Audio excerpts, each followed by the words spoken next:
les causes psychologiques d'une maladie et la guérison spirituelle.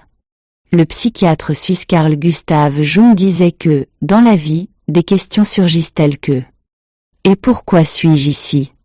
Et qu'est-ce qui me porte vraiment ? Et qui suis-je au-delà de mes rôles ? Et que advient-il de la souffrance et de la mort ? Et existe-t-il quelque chose de plus grand que mon ego ? » Lorsque ces questions sont refoulées de manière durable, cela est souvent à l'origine d'un vide intérieur, d'une dépression ou d'un sentiment de désorientation.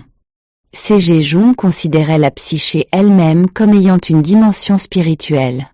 Il a déclaré « Parmi tous mes patients dans la seconde moitié de leur vie, c'est-à-dire âgés de plus de 35 ans, il n'y en avait pas un seul dont le problème n'ait été, en fin de compte, celui d'un manque d'attitude religieuse face à la vie. » Par « religieux », Jung n'entendait pas seulement l'appartenance à une église, les dogmes ou certaines croyances.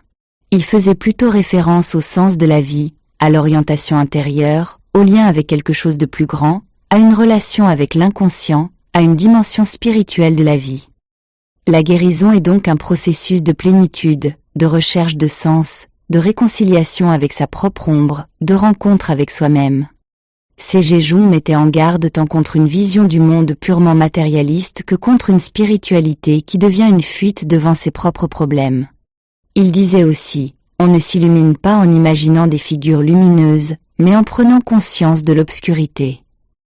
Et en la transformant. Il ne s'agit pas seulement de rechercher la lumière, mais aussi de regarder les ombres, les conflits et les questions non résolues.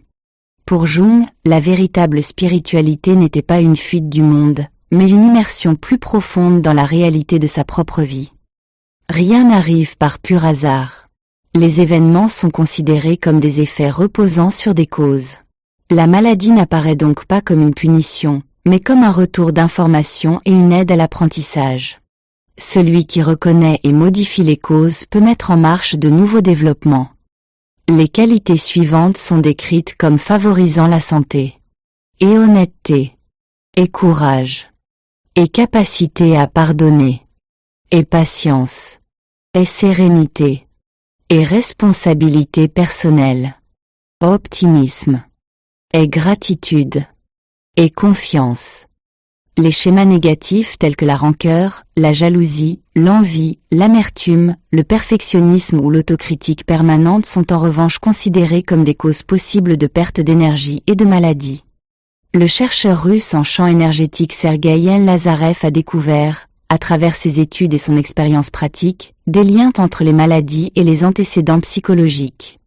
Ces conclusions montrent à quel point les attitudes et les émotions intérieures peuvent influencer notre santé physique. Lazarev estime que les maladies, les coups du sort et les conflits ont souvent non seulement des causes physiques ou extérieures, mais sont également liés à des schémas psychologiques profonds. Selon lui, les émotions pesantes peuvent, à long terme, influencer le champ énergétique d'une personne et finir par s'exprimer physiquement. Lazarev écrit en substance. Si un être humain peut tout perdre et pourtant conserver son amour pour Dieu, pour la vie et pour les autres, alors son âme s'épanouit. C'est pourquoi il interprète certaines crises non seulement comme des malheurs, mais aussi comme des opportunités de croissance intérieure. Dans sa pratique, Lazarev a observé des liens entre certains conflits psychologiques et des maladies physiques. Et des blessures anciennes peuvent rendre malade. Et une agressivité intérieure persistante a un effet destructeur. Et le manque de pardon pèse sur l'âme. Et la peur et le désespoir affaiblissent l'individu. En apprenant à aimer la vie, son environnement et, en fin de compte, Dieu, l'individu peut guérir ses structures énergétiques et ainsi favoriser la santé et un destin positif pour lui-même et ses descendants. La première étape vers la guérison consiste à comprendre le message d'une maladie. La guérison est aussi synonyme de croissance personnelle. Les maladies peuvent devenir des guides qui mènent l'individu vers un chemin de vie plus conscient, plus aimant et plus sain. Lazarev a mené des études très approfondies et dressé des listes sur les causes profondes de diverses maladies. Outre la guérison par les trésors de la nature, les traditions décrivent également Jésus comme un maître de la guérison spirituelle. Il a dit « Celui qui croit en moi fera aussi les œuvres que je fais, et il en fera même de plus grandes. » Les premiers chrétiens ont guéri de nombreuses personnes de cette manière. Des personnalités telles que Bruno Grenin et d'autres ont également pratiqué la guérison spirituelle. La guérison spirituelle est la connexion consciente avec la source divine, par exemple dans la prière et l'orientation intérieure. Certains associent cela à l'imposition des mains et à la demande silencieuse de lumière et de guérison.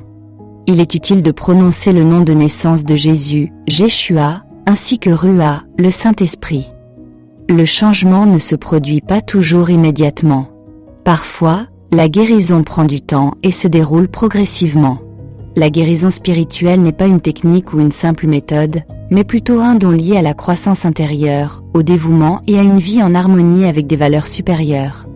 La guérison spirituelle est une interaction entre l'amour, la foi, la prière, l'espoir et une connexion profonde avec Dieu et la création.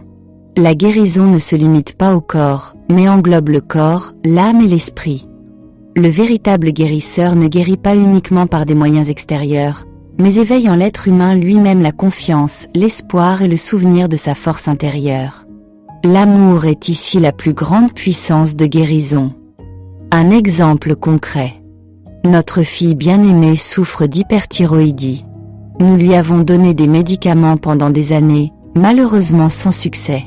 Pourquoi ne pas essayer la guérison spirituelle ? M'a dit un ami. Nous sommes tout de même allés voir un homéopathe qui nous a prescrit quelques granules. Juste ce qu'il fallait pour que la force vitale reprenne le contrôle. J'ai posé la main sur elle et j'ai récité une prière comme celle décrite ci-dessus. Notre fille est en bonne santé depuis lors, depuis des années. À quoi cela tient-il ? Je ne sais pas. Mais je crois au miracle de la guérison spirituelle.